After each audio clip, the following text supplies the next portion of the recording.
As pessoas que na verdade tiveram sex ed na escola, como foi?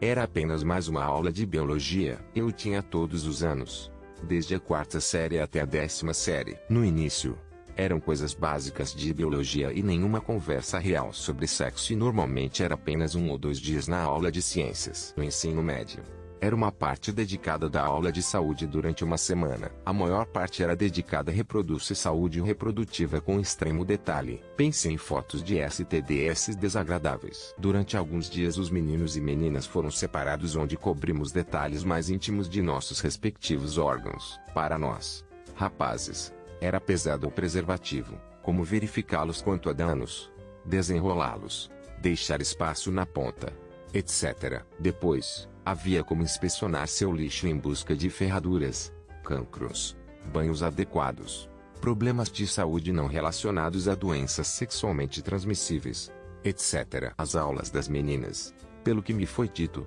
eram praticamente as mesmas. Coisas periódicas, saúde vaginal e as coisas horríveis pelas quais o corpo feminino passa para engravidar. Havia também uma boa quantidade de coisas sobre a autonomia do corpo e a tentativa de denunciar se alguém estava sendo molestado. Todos os dias o professor deixava claro que estava disponível para perguntas particulares após a aula, ou que você podia denunciar abusos a ele de várias maneiras, anônimas ou diretamente. O consentimento também era um tema muito furado diariamente. O que constitui consentimento? O que não constitui? Etc. Fui educado em casa, mas utilizamos um programa de currículo diretamente de uma escola cristã na Flórida. Assim, nossa classe de ed sexual no último ano do ensino médio era na verdade uma classe de casamento, onde nós se diziam para nunca fazer sexo até o casamento e depois, quando nós casássemos, para fazer o que nosso marido quisesse agradá-lo, desde que não fosse não natural. Esta aula incluía fatos tão interessantes como: se seu marido atrai, a culpa sua por não satisfazê-lo. Meu irmão mais velho foi obrigado a fazer a aula, mas quando meus pais viram qual era o conteúdo real, eles me deixaram pular a aula. Eu sou da Dinamarca. No início dos anos 2000, quando eu estava na escola, tínhamos um homem e uma mulher de uma organização que promovia a saúde sexual que vinham para a escola. Haveria aulas do tipo autonomia, a capacidade de escrever perguntas anônimas em um pedaço de papel que eles responderiam classe, e depois uma divisão para meninos e meninas falarem com o conselheiro da orgia separadamente se eles quisessem fazer algumas perguntas sem que o outro lado da classe as ouvisse. Era com um tom muito leve e frio, e a mensagem principal era basicamente: ter cuidado, usar proteção, ter cuidado com as DSTs, divertir-se, não se sentir pressionado, etc. Em suma, foi muito bom.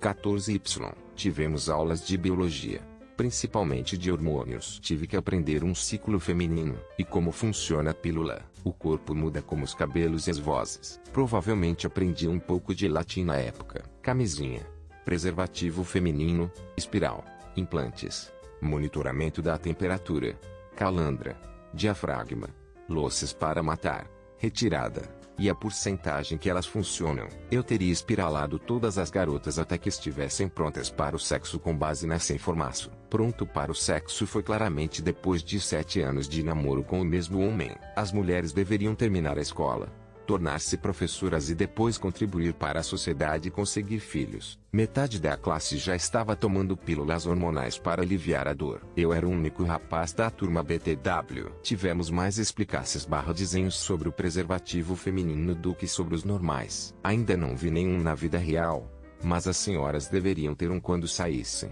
Minha professora de biologia me explicou que os períodos em que eu morria tinham partes do corpo e sangue velho e principalmente coágulos. A professora de religião explicou que ela não podia nem mesmo vigiar seu próprio corpo ou tomar banho ao ir para a cama. Nós lidávamos com sexo como um bando de virgens com facas.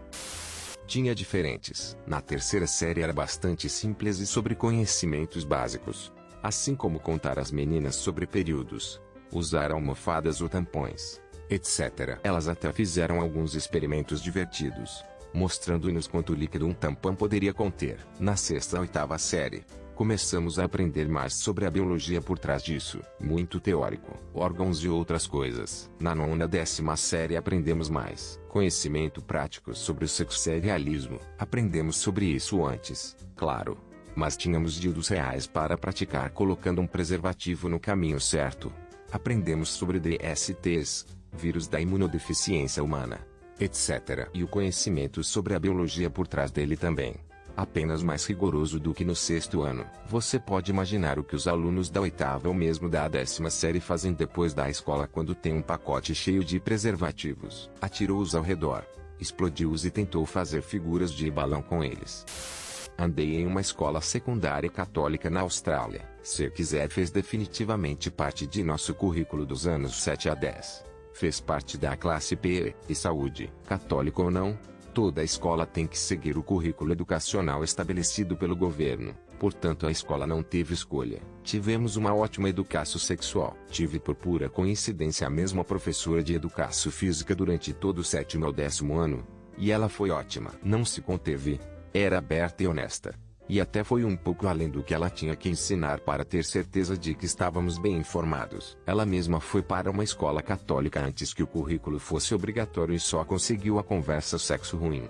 Abstinência apenas o Deus te mandará para o inferno e testemunhou maneira de muitas de suas amigas engravidarem aos 16 anos e evitarem que isso acontecesse conosco. Também cobrimos o sistema reprodutivo no ano 9 ciência, como parte do componente biologia, mas que também fazia parte de uma unidade de biologia maior que se concentrava em ciclos em geral, como também aprendemos sobre o sistema respiratório, o sistema nervoso, etc.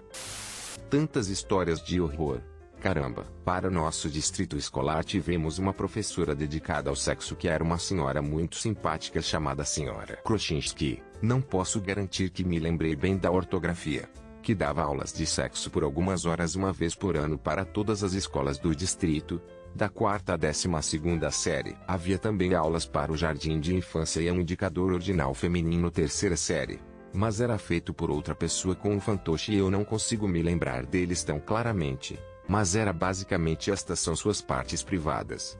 Ninguém pode tocá-los ou olhar para eles se você não quiser. E se alguém alguma vez o fizer, não importa o que lhe digam, você pode dizer a seu professor ou pais ou outro adulto em quem você realmente confia e você não terá nenhum problema por isso. Não importa o que aconteça. De qualquer forma, para as crianças mais velhas, as classes nunca foram divididas. Acho que ela nunca acreditou na segregação de gênero. Ela falou sobre a puberdade obviamente, sexo e positividade de gênero, controle de natalidade, como o sexo pode ser maravilhoso mas nunca deve ser tratado como trivial, gravidez e nascimento, cuidado dos bebês, papel do pai, as ramificações legais até o sexo de menores e a responsabilidade pela gravidez resultante se acontecer, e até mesmo erotismo e pornografia. Qual a diferença? Alguns riscos, etc. Mais tarde eles também acrescentaram os perigos de engates aleatórios, estar seguro enquanto se diverte, consentir, cuidar de seus amigos, etc. Tudo isso foi nos anos 90 BTW, mas posso facilmente imaginar algo como isto sendo a ideia de qualquer pessoa de um sexo ideal ainda hoje. Embora hoje você precisasse acrescentar mais sobre os cestos, sites de encontros, compartilhamento de fotos em mídias sociais, etc. Essas coisas não existiam realmente em quantidade significativa quando eu era criança. Pensei que todos tinham esse tipo de sexo, exceto talvez um punhado de escolas religiosas esquisitas no cinto bíblico. Mas quanto mais velho eu fico e mais histórias de terror eu ouço, mais sortudo eu me sinto. Fizemos. Foi ruim. E houve consequências horríveis da má informação. As coisas horríveis no fundo. Na 5ª série os meninos e meninas foram separados. Eles nos mostraram uma tira de filme que tinha fotos anatômicas do pênis do tipo livro. Lembro-me que uma criança começou imediatamente a rir e a professora disse a sentar. A tira de filme não nos deu nenhuma informação sobre como o pênis entra na menina. Foi isso. As garotas nunca falavam do que lhes era dito. Imagino que fosse igualmente inútil. Ou talvez fosse horrível. Lembro-me que uma de nossas professoras de saúde costumava dizer que sexo arruinaria sua vida. Ela tinha um filho da minha idade. Então ela recebeu a mensagem de que era uma criança indesejada. Ela era uma das mulheres mais feias que eu já vi. Não sei quem subiu aquela montanha. Seu filho era realmente atlético, bem parecido e popular. E todos os pais basicamente achavam que a escola cuidava da educação sexual e ninguém nunca recebia muita informação em casa na nossa cidade de Costas, na Floresta dos Bosques. E as crianças legais falavam sobre qualquer coisa que ouvissem. Mas eram principalmente piadas de broches e boatos. Agora por isso que é ruim. Um menino teve um sonho molhado. Ele não sabia o que estava acontecendo. Ele achou que uma descarga estranha significava que ele tinha uma doença e a única coisa que alguém lhe dizia era que uma doença arruinaria sua vida. Então, ele colocou uma espingarda debaixo do queixo e arrancou tudo abaixo dos olhos. Ele vivia e não tinha um rosto. Os pais sabiam por que ele fazia, mas mantiveram o segredo. Descobri muitos anos depois quando minha mãe finalmente me contou sobre o garoto estúpido. Os pais decidiram que era melhor arriscar outro suicídio do que educar seus filhos. Eu me mudei há mais de 30 anos. Mas em uma visita de volta vi um cara magro sobre a idade certa que tinha um lenço amarrado no rosto e pude perceber que ele não tinha mandíbula. Acho que era ele. Era a sexta série e era super estranha. Todos nós fizemos um par e tivemos que memorizar os nomes dos órgãos sexuais e o processo de reprodução. Então, deveríamos produzir descendência ao vivo até o final do ano letivo. Que um prazo super apertado. Além disso, havia mais rapazes do que meninas na classe.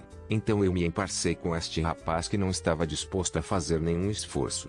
Acabamos reprovando na classe. Acontece que devíamos continuar esse projeto em casa na sétima série. Mas como eu não tinha um filho, eu estava isento. Agora eu não sei como tricotar ou arquivar impostos porque não pude participar da classe. O ONG acha estranho. Agora que penso sobre isso,